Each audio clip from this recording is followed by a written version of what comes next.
Armoor municipal కార్యాలయంలో జనవరి 4వ తేదీన జరిగిన అవిశ్వాసం వీగిపోవడంతో మున్సిపల్ చైర్పర్సన్ పన్నీ వింత పవన్ అభిమానులు శనివారం పట్టణంలో సంబరాలు చేసుకున్నారు. ఆర్మూరు మున్సిపల్ చైర్పర్సన్ పన్నీ వింత పవన్ పై ఆర్మూరు మున్సిపల్ కార్యాలయంలో అవిశ్వాసం ప్రవేశపెట్టారు. చైర్పర్సన్ పై పెట్టిన అవిశ్వాసం వీగిపోవడంతో శనివారం ఆర్మూరు పట్టణంలో చైర్పర్సన్ అభిమానులు టపాకాయలు కాల్చి సంబరాలు చేసుకున్నారు.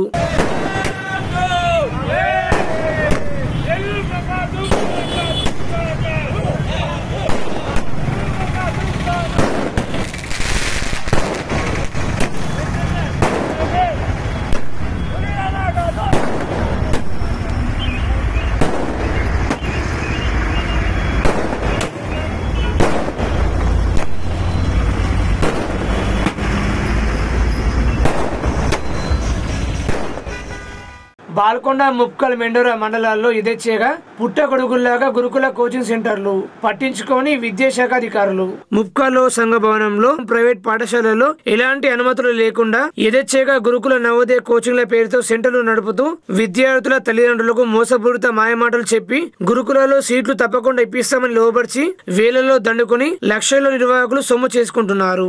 విద్యాశాఖ జిల్లా మండల స్థాయి అధికారుల ప్రమేయం ఉన్నట్లుగా విద్యార్థి సంఘ నాయకులు పలువురు అంటున్నారు. వెంటనే నిర్వాహకులపై కఠిన చర్యలు తీసుకోవాలని డిమాండ్ చేశారు.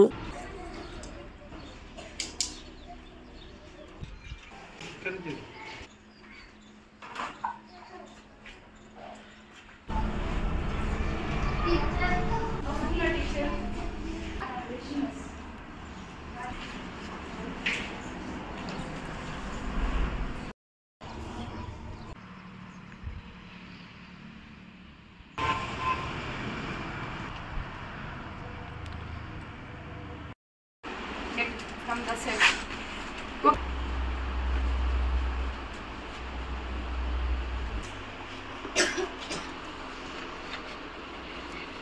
నిజామాబాద్ జిల్లా బాల్కొండ నియోజకవర్గ పరిధిలో మనం ఉన్నాము. అయితే ఇక్కడ బాల్కొండ నియోజకవర్గ పరిధిలో ఉన్నటువంటి మరి ముప్కాల్ మండలం కావచ్చు, మెండోర మండలం కావచ్చు, బాల్కొండ మండలం కావచ్చు, అనేకమైనటువంటి సంఘ భవనాలలో అద్దెకు తీసుకొని కొందరు మరి మారుమూల పల్లెటూరి ప్రాంతంలో నివసించేటటువంటి చిన్నపిల్లలు విద్యార్థుల యొక్క తల్లిదండ్రులకు మరి మేము గురుకుల పాఠశాల ప్రభుత్వానికి సంబంధించిన పాఠశాలలో సీట్లు ఇప్పిస్తాము, కోచింగ్ ఇస్తామని వేల రూపాయల్లో దండుకుంటున్నట్టు పలువురు అంటా ఉన్నారు. మరి అంతేకాకుండా వాళ్ళు గరాన మోసానికి కూడా పాల్పడుతున్నట్టు ముప్కాల్ ప్రాంతంలో కానీ బుసాపూర్ ప్రాంతంలో కానీ పలువురు చెప్తా ఉన్నారు. అడిగి తెలుసుకునేందుకు మనతో పాటుగా విద్యార్థి సంఘ నాయకులు వెంకటేష్ గారు ఉన్నారు. వారి నుండి అడిగి తెలుసుకునే ప్రయత్నం చేద్దాం. నమస్కారం అందరికీ. నా పేరు వెంకటేష్ నాయక్. నేను తెలంగాణ నవనిర్మాణ విద్యార్థి సేన నిజామాబాద్ జిల్లా సంయుక్త కార్యదర్శిని. అయితే గత కొన్ని రోజుల నుంచి ఎన్నో సంవత్సరాల ముందు నుంచి కూడా మేము బాల్కొండ మండల విద్యాశాఖ అధికారి గారికి ఫిర్యాదు చేస్తూనే ఉన్నాం. అనుమతి లేని స్కూళ్ళలో అనుమతి లేకుండా నడుపుతున్నటువంటి గురుకుల ప్రవేశ పరీక్షల కోసము ఎలాంటి పర్మిషన్ లేకుండా నడుపుతున్నటువంటి స్కూళ్ళపై చర్యలు తీసుకోమని చెప్పేసాను. అసలు అలాంటి ప్రవేశాలకి ఎగ్జామినేషన్ పిల్లలకు ఎగ్జామినేషన్ ఉంటుందో ఆ ఎగ్జామినేషన్ కొరకు ఎలాంటి కూడా కోచింగ్ కి సంబంధించిన పర్మిషన్ ఏ స్కూళ్ళకు కూడా ఉండదు. వీళ్ళు ఏం చేస్తున్నారు, కొన్ని స్కూళ్ళలో కూడా ప్రైవేట్గా చెప్పించుకుంటున్నారు. వాళ్ళ దగ్గర ఒక్కొక్క పేరెంట్ దగ్గర 30,000, 40,000, 50,000 ఫీజు అనేది తీసుకుంటా ఉన్నారు. ఈరోజు పేరెంట్స్కి మభ్యపెట్టి మీ పిల్లలకి ఖచ్చితంగా మేము సీట్ ఇప్పిస్తాం. దీనికి ఎల్కేజీ, నర్సరీ, 1వ తరగతి, 2వ తరగతి పాఠ్య పుస్తకంలో ఉన్నటువంటి సబ్జెక్ట్ మాత్రమే ఉంటుంది. చిన్న పిల్లలకి వాళ్ళకి అర్థమయ్యే భాషలో మాత్రమే ఆ ఎగ్జామినేషన్లో రావడం జరుగుతుంది. దీన్ని కూడా వాళ్ళు ఏం చేస్తున్నా ఉన్నారంటే మార్నింగ్ నుంచి నైట్ వరకు క్లాసులు. అసలు 4వ తరగతిలో 70% హాజరు శాతం లేకపోతే 5వ తరగతి ప్రవేశానికి అనుమతించబడదు. కానీ 2 నెలల్లో వాళ్ళ 4వ తరగతికి సంబంధించిన సబ్జెక్ట్ మొత్తం కంప్లీట్ చేస్తున్నారు. కంప్లీట్ చేసేసి వాళ్ళకు మైండ్లో ఏదో ఒకటి రుద్దుతా ఉన్నారు. ఇది ఖచ్చితంగా ఈ విధంగా ఉంటే విద్యార్థులపై చిన్నప్పటి నుంచే వాళ్ళ లోపల ఒక ప్రెషర్ పడే అవకాశం ఉంది. భవిష్యత్తులో ఒక విద్య అంటే కేవలం బట్టి పట్టి చదవడం మాత్రమే అని చెప్పేసి వాళ్ళు అనుకునే పరిస్థితి దాకా ఏర్పడుతుంది. ఖచ్చితంగా ఈ విషయంలో విద్యార్థి సంఘాలుగా మేము ఎంఈ అధికారి గారికి పలుమార్లు మేము వినతి పత్రాలు ఇచ్చినా కూడా, పలుమార్లు వాళ్ళకి మేము హెచ్చరించినా కూడా వాళ్ళు పట్టించుకొని వైన్యం ఉంది. ఈ రోజు మండల విద్యాశాఖ అధికారి భట్టు రాజేశ్వర్ కావచ్చు, లేకపోతే జిల్లా విద్యాశాఖ అధికారి కావచ్చు, వీళ్ళందరూ కూడా ప్రైవేట్ విద్యా సంస్థలకు తొత్తుగా మారి అసలు ఎలాంటి కమ్యూనికేషన్ లేకుండా, ఎలాంటి క్వాలిఫికేషన్ లేనటువంటి టీచర్స్ ని ఈ రోజు ఇంటర్మీడియట్ చదివేటువంటి పిల్లలతో పిల్లలకి ఎడ్యుకేషన్ ఇప్పిస్తున్నారు. ఎంతటి దుర్మార్గం అంటే ఒక బిఏడి మొత్తం పూర్తి స్థాయి అధికారి ఉన్నటువంటి గవర్నమెంట్ స్కూళ్ళలో కూడా ఇలాంటి పర్మిషన్ ఎక్స్ట్రా క్లాసులు నడిపిస్తే వాళ్ళపైన జులాంగిరి నడిపిస్తున్నటువంటి విద్యాశాఖ అధికారి ఈరోజు ప్రైవేట్ విద్యా సంస్థలు ఇష్టానుసారంగా నడిపిస్తే ఎందుకు మాట్లాడలేరు? మీరు ఖచ్చితంగా దీనికి మీరు సమాధానం చెప్పాలి. లేకుంటే మేము పెద్ద ఎత్తున ఈ కార్యక్రమాన్ని నిజామాబాద్ జిల్లా కలెక్టర్ గారికి మీ మీద ఫిర్యాదు చేయడం జరుగుతుంది. మా దగ్గర కూడా ఆధారాలు కూడా ఉన్నాయి. ఆ ఆధారాలతో మేము ప్రూఫ్ తోటి బయటకు వస్తాం. మీరు ఏ విద్యా సంస్థల దగ్గర ఏమేమి తీసుకుంటున్నారు, ఏమైనా మా దగ్గర పూర్తి ఆధారాలతో సహా ఉన్నాయి. ఎంఈఓ గారు, మీరు తస్మాత్ జాగ్రత్త. విద్యార్థి సేన నాయకులు అందరం కూడా ఏకమవుతున్నాం. మీ యొక్క జులాంగిరికి మేము వెంటనే విద్య చేస్తాము. లేని పక్షంలో మేము పెద్ద ఎత్తున ఈ నిజామాబాద్ జిల్లాలో ఉద్యమం చేస్తామని చెప్పేసి మేము తెలియజేస్తున్నాం. కొంతమంది స్కూళ్ళలో కూడా ప్రైవేట్లో కూడా మేము చూస్తున్నాం ఏంటంటే మేము గవర్నమెంట్ అధికారులము, మేము నడిపిస్తే ఏం కాదు అని చెప్పేసి మాట్లాడుతూ ఉన్నారు.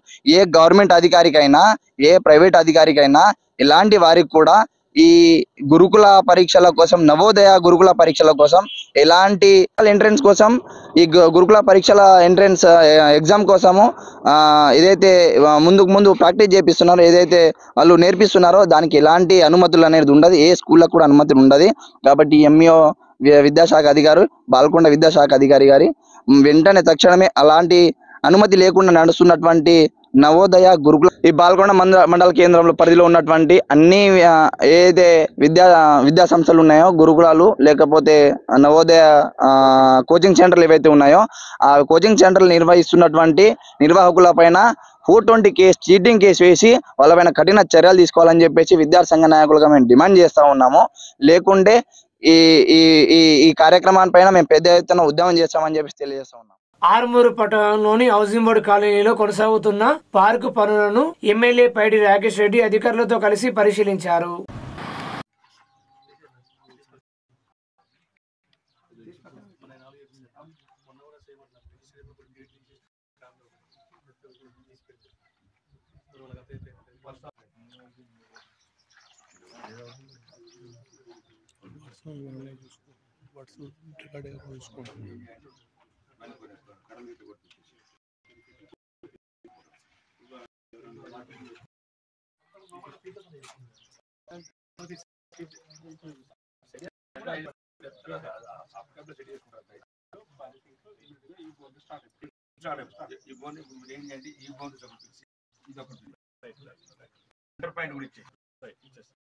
ఇచ్చేసిన తర్వాత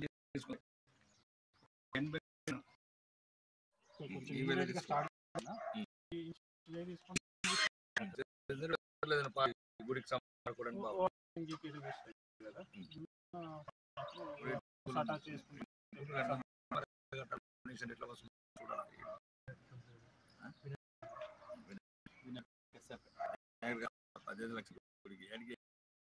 ఆలూరు మండల కేంద్రంలోని నల్లపోచం ఆలయంలో ఎమ్మెల్యే పైడి రాకేష్ రెడ్డి ప్రత్యేక పూజలు చేశారు.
ఇప్పుడు మాట్లాడుకోలేదు. అప్పుడు 2 పూటలు తినట్టు 3 పూటలు ఇది అదే ఇల్లు అయితే వచ్చేటట్టుంది. ఇల్లు కూడా మొత్తం ఇల్లు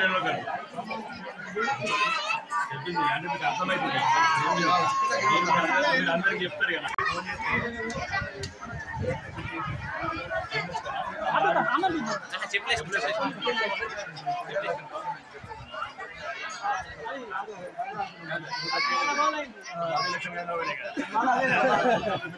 ఆర్మూరు పట్టణంలోని జర్నలిస్ట్ కాలనీలో 32వ వారం స్వచ్ఛ కాలనీ సమైక్య కాలనీ కార్యక్రమాన్ని నిర్వహించారు. ఈ సందర్భంగా కాలనీ అధ్యక్షుడు గోసికొండ అశోక్ మాట్లాడుతూ తమ కాలనీలో ఉన్న ప్రకృతి వనంలో పిచ్చి మొక్కలు చెత్త చెత్తను తొలగించి శ్రమదానం చేశామని తెలిపారు. కాలనీ అభివృద్ధి కమిటీ ఆధ్వర్యంలో ప్రతి ఆదివారం విజయవంతంగా ఈ కార్యక్రమం నిర్వహిస్తున్నామని తెలిపారు. ఈ కార్యక్రమంలో కార్యదర్శి కమలాకర్, ఉపాధ్యక్షులు భూమన్న తదితరులు పాల్గొన్నారు.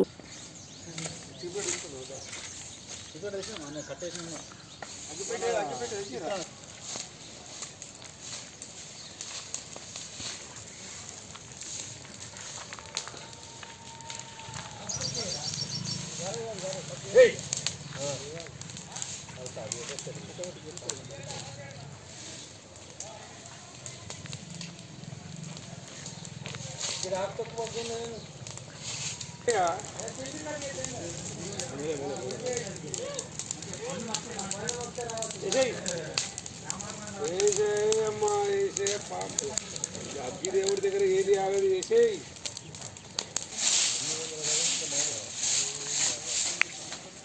కనిపెట్టుకోవాలి కదా,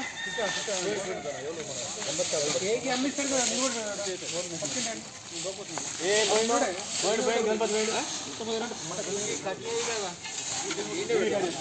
చెట్టు దగ్గరే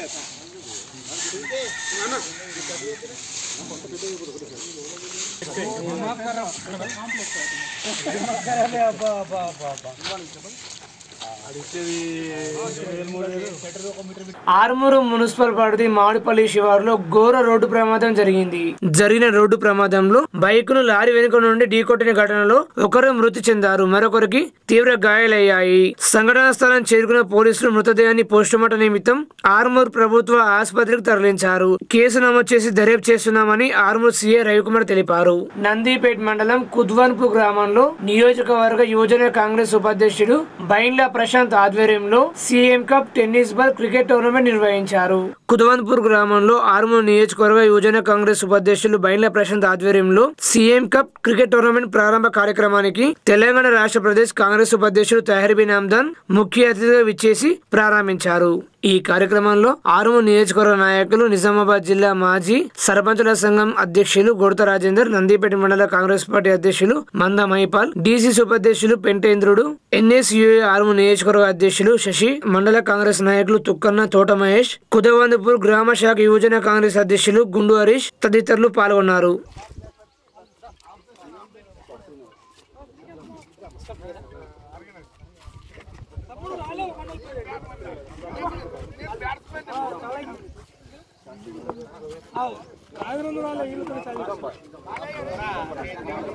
అన్న నీకులన్నా పోయి అన్న పోగా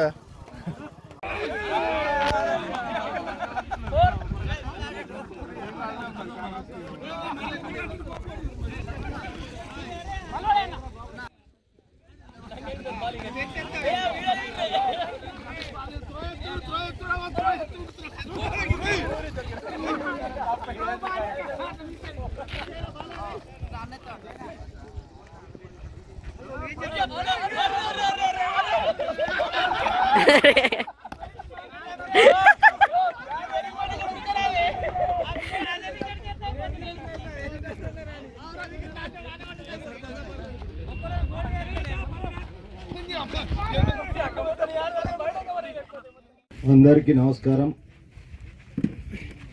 ఈరోజు మన ముఖ్యమంత్రి తెలంగాణ రాష్ట్రాన్ని అన్ని వర్గాలకు న్యాయం చేయాలనేటువంటి ఉద్దేశంతో సోనియా గాంధీ గారి నాయకత్వాన అధ్యక్షుడు శశి గారికి, బబ్లు గారికి, అట్లాగే ఇంద్రన్నకు, తుక్కన్నకు, వీరందరితో పాటు ఈ కార్యక్రమం ముంగట తీసుకొని నిజంగానే ఒక టోర్నమెంట్ పెట్టాలంటే ఎంత రిస్కో నాకు తెలుసు. నిజామాబాద్ నగరంలో గల అర్బన్ రెసిడెన్షియల్ స్కూల్ ని డిఇఓ సందర్శించాలని ఎస్ఎఫ్ఐ నాయకులు డిమాండ్ చేశారు.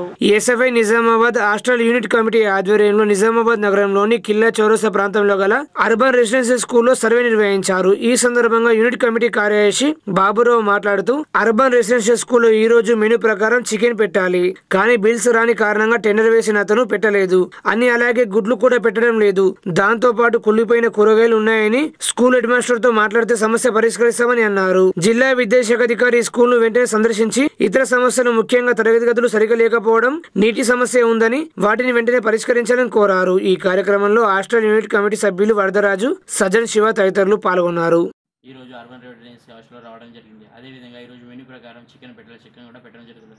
అదేవిధంగా గుడ్లు పెట్టాలి, గుడ్లు కూడా పెట్టడం జరుగుతుంది. ఈ రోజు టమాటా కర్రీ అండిరు, అది కూడా మొత్తం టమాటా పురుగులు పెట్టిన టమాటా కర్రీ అండిరు. అదేవిధంగా హాస్టల్ గ్రౌండ్లో మొత్తం పూర్తి చేయడం, అందులో మూడు మేపేయాలని కోరుకుంటున్నాం.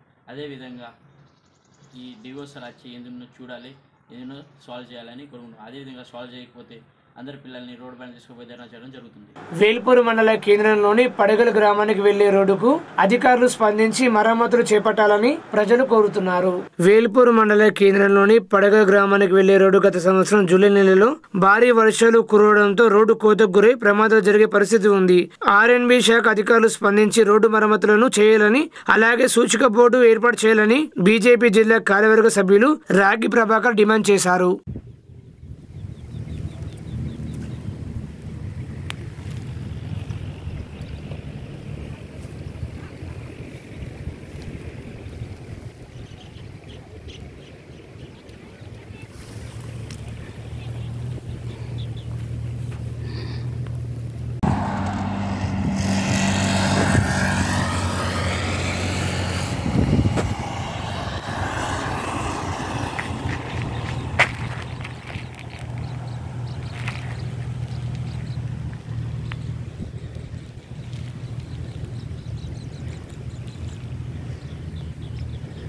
ఈ గత ఆగస్టు నెలలో వర్షాలు పడ్డందుకు ఈ ప్రాంతం అంతా కొట్టుకుపోయింది. ఇక్కడ వర్షాలు చేసేసి అప్పటి నుంచి ఇప్పటి వరకు ఎటువంటి మరమ్మతులు చేపట్టలేదు.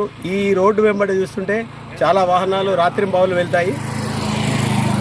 అప్పటి ఆర్ఎండ్బి మినిస్టర్ ఉన్నప్పటికీ ఈ రోడ్డును పట్టించుకోలేదు. ఇప్పుడు కూడా ఎమ్మెల్యే ఉన్నాడు, ఇప్పటికి కూడా పట్టించుకుంటలేడు. చాలా వాహనాలు వెళ్తుంటాయి, చాలా రాత్రింబావులు. కనీసం ప్రమాద హెచ్చరిక సూచికలు కూడా ఇక్కడ లేవు. ప్రమాద హెచ్చరికల బోర్డు కూడా పెట్టాలి. ఈ విషయాన్ని తొందరగా రోడ్డు మరమ్మతు చేయాలని భారతీయ జనతా పార్టీ డిమాండ్ చేస్తుంది. వేల్పూర్ మండల కేంద్రంలోని జిల్లా పరిషత్ ఉన్నత పాఠశాలలో ఆశా హాస్పిటల్ ఆధ్వర్యంలో ఉచిత వైద్య శిబిరాన్ని నిర్వహించారు. ప్రజలకు అన్ని రకాల వ్యాధులకు పరీక్ష నిర్వహించి అవసరమైన వారికి రక్త పరీక్షలు, స్కానింగ్, ఉచిత రక్తదాన శిబిరాన్ని కూడా నిర్వహించడం జరిగిందని, ఉచితంగా మందులు పంపిణీ చేశామని తెలిపారు. ఈ కార్యక్రమంలో గ్రామ కమిటీ అధ్యక్షుడు విజయ్, వైద్యులు, వీడీసీ సభ్యులు తదితరులు పాల్గొన్నారు.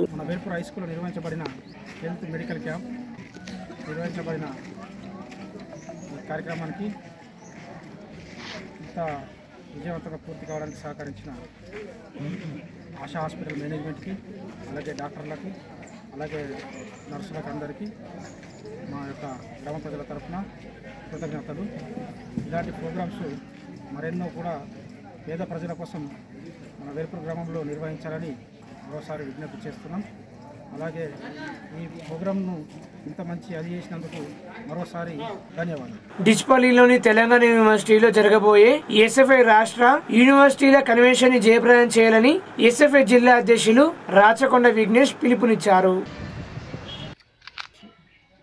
ఎస్ఎఫ్ఐ తెలంగాణ యూనివర్సిటీ విస్తృత స్థాయి సమావేశం నిర్వహించుకోవడం జరిగింది. ప్రధానంగా ఏదైతే ఫిబ్రవరి 24, 25 తేదీలలో తెలంగాణ విశ్వవిద్యాలయం ఇంజనీరింగ్ సెమినార్ హాల్లో రాష్ట్ర యూనివర్సిటీల కన్వెన్షన్ నిర్వహించడం జరుగుతుంది. కాబట్టి ఏదైతే విద్యారంగంలో ఉన్న సమస్యలపైన అందులో చర్చించడం జరుగుతుంది. విద్యారంగంలో కొఠారి కమిషన్ ప్రకారం ఏదైతే విద్యారంగానికి నిధులు కేటాయించాలని చెప్పి రాష్ట్ర బడ్జెట్లో 30% నిధులు, దాంతోపాటుగా కేంద్ర బడ్జెట్లో ఏదైతే 10% నిధులు కేటాయించాలని చెప్పి, జీడిపిలో 6% నిధులు కేటాయించాలని చెప్పి ఎస్ఎఫ్ఐ అనేకంగా పోరాటాలు నిర్వహిస్తుంది. దాంతోపాటుగా విద్యారంగం ఏదైతే ఇవాళ కేంద్ర ప్రభుత్వం విస్మరిస్తుందో నూతన జాతీయ విద్యా విధానాన్ని రద్దు చేయాలని చెప్పి ఈ అంశాల మీద రాష్ట్ర యూనివర్సిటీ కన్వెన్షన్లో చర్చించబోతున్నాము. దాంతోపాటుగా దీనికి ముఖ్య అతిథిగా ఎమ్మెల్సీ ప్రొఫెసర్ కోదండరామ్ గారు కూడా హాజరు కావడం జరుగుతుంది. దాంతోపాటుగా మేధావులు కూడా హాజరవుతున్నారు.